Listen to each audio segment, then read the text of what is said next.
आजची महत्वाची पत्रकार परिषद एवढ्यासाठी आहे की ज्यावेळेला पक्षाची निर्मिती झाली होती त्यावेळेला तुम्हाला कल्पना आहे की त्यावेळेला या महाराष्ट्रामध्ये प्रचंड आंदोलनं वगैरे झाली होती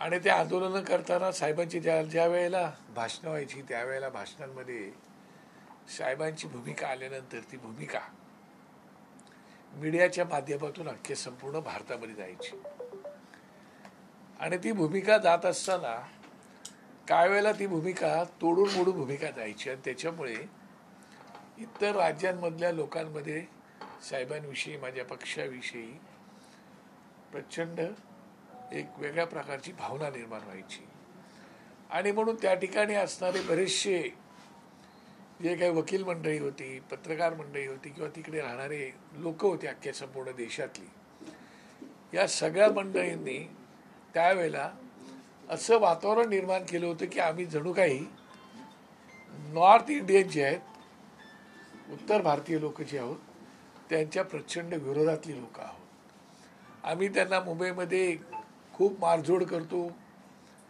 त्यांना मुंबईमध्ये राहू देत नाही अशा प्रकारच्या भावना संपूर्ण देशात झाल्या होत्या आणि त्यावेळेला बऱ्याचशा लोकांनी झारखंड यूपी बिहार छत्तीसगड अशा वेगवेगळ्या कोर्टामध्ये साहेबांच्या विरुद्ध केसेस टाकल्या होत्या आणि ते गेले 2014 पासून मला 8 पासून आम्ही त्या सगळ्या केसेसला सन्मान्य नितीन सरदेसाई आमचे नेते आणि सयाजी ॲडव्होकेट नागरे ही मंडळी तिकडच्या कोर्टामध्ये जाऊन सगळ्या भूमिका त्याला कोर्टासमोर जाऊन आपली मांडणी करत होती.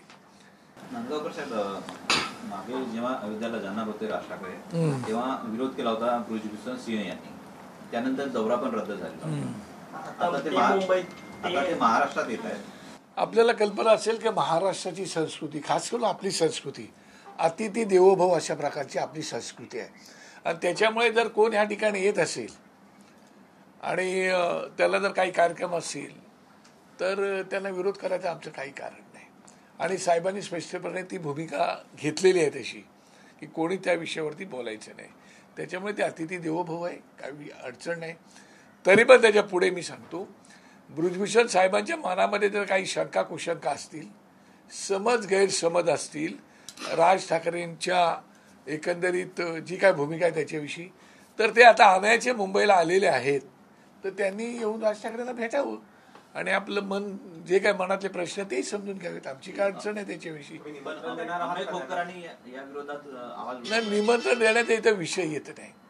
तुम्ही मला प्रश्न विचारला ते इथं आलेले आहेत तर मी म्हणालो अतिथी देवो भव ही आमची संस्कृती आहे संस्कार आहेत त्याच्यामुळे ते आलेले आहेत त्याच्यामुळे जर त्यांनी येऊन त्यांना भेटायचं असेल तर ते भेटू शकतात त्याला काय अडचण नाही.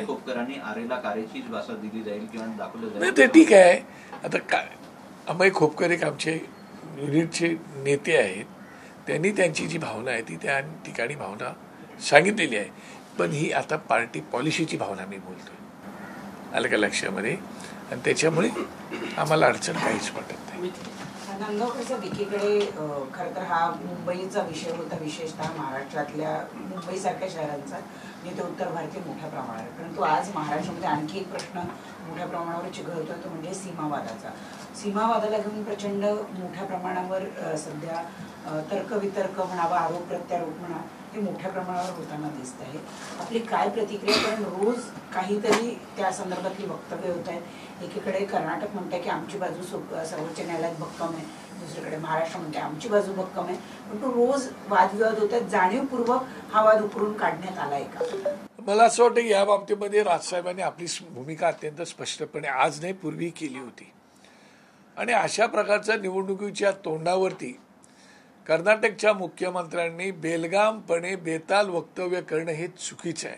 कदाचित ते निवडणुका डोळ्यासमोर ठेवून अशा प्रकारचे वक्तव्य जरी करत असलंय तरी ते योग्य नाही असं आमचं स्पष्टपणे म्हणणं आहे आणि त्याच्यामुळेच मला वाटतं की महाराष्ट्रातील बरेचसे खासदार जे आहेत ते सन्माननीय राज्याचे देशाचे गृहमंत्री अमित शहा साहेबांना भेटले पण होते आणि 14 तारखेला ते भेटून त्याच्यावरती काहीतरी मध्यस्थी सुद्धा करणार आहेत.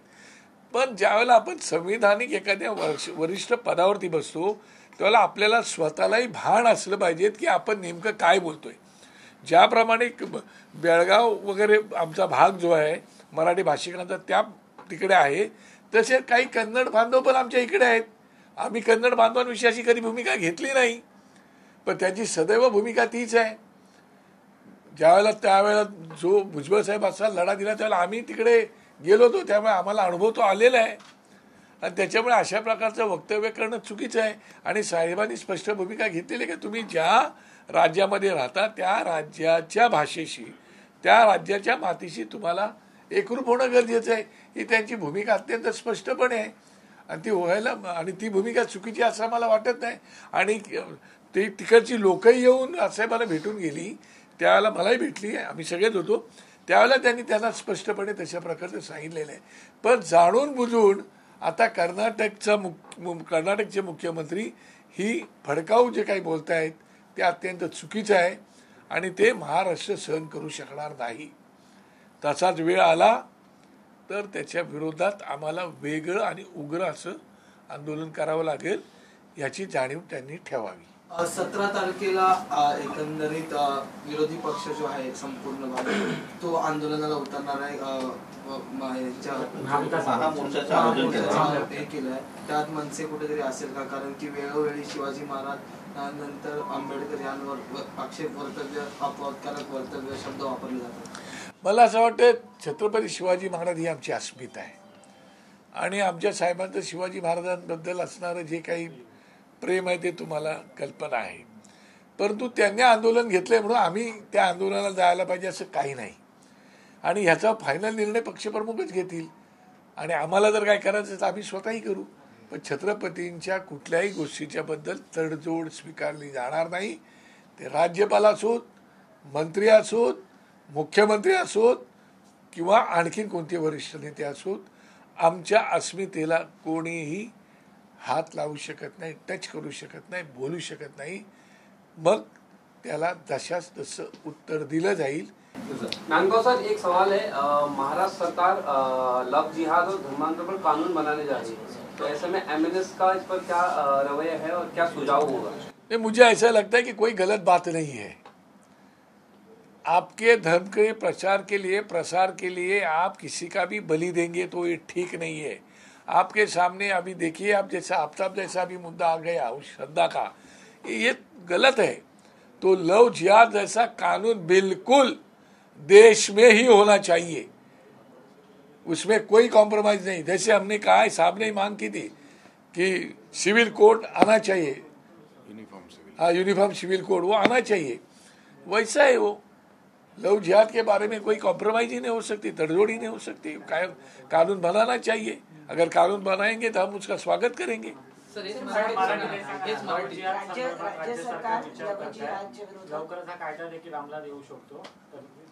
लव जिहाद विरुद्ध जर कायदा येत असेल तर त्या कायद्याचा आम्ही सन्मान नक्कीच करू.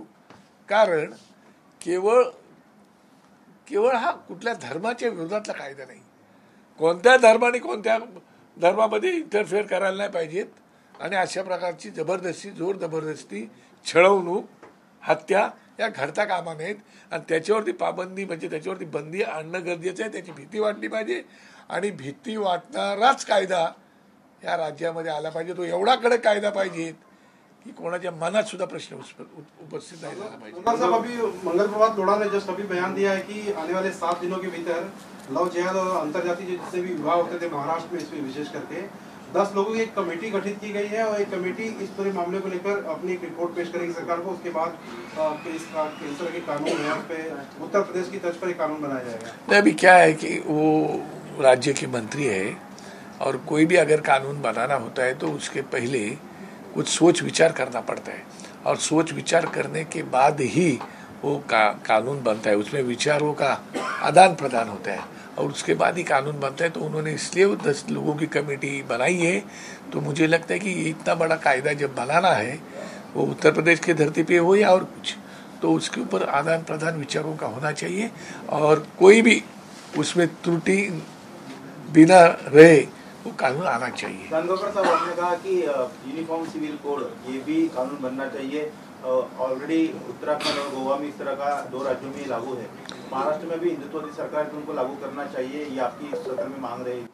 मुझे लगता है कि हमारे सामने ये बात अत्यंत स्पष्ट भूमिका से कही है कि समान नागरिक कायदा जो है, यूनिफॉर्म सिविल कोड, ये कायदा राज्य भले बनाएंगे मगर ये देश ने कायदा बनाना चाहिए, संसद में कायदा होना चाहिए, तो ही पूरे देश को लागू होगा। कल प्रधानमंत्री आ रहे हैं, उद्धव जी ने कहा कि वो कर्नाटक सीमा विवाद और बाकी जो महापुरुषों का अपमान हो रहा है उस पर भी भूमिका साफ करे, आप क्या कहना? हाँ, अभी अच्छी बात है, अगर वो अपनी भूमिका बोल देंगे तो अच्छी बात है। अभी वो प्राइम मिनिस्टर क्या बोलेंगे, पंतप्रधान जी, हम क्या बता सकते हैं, मगर वो अच्छी बात है।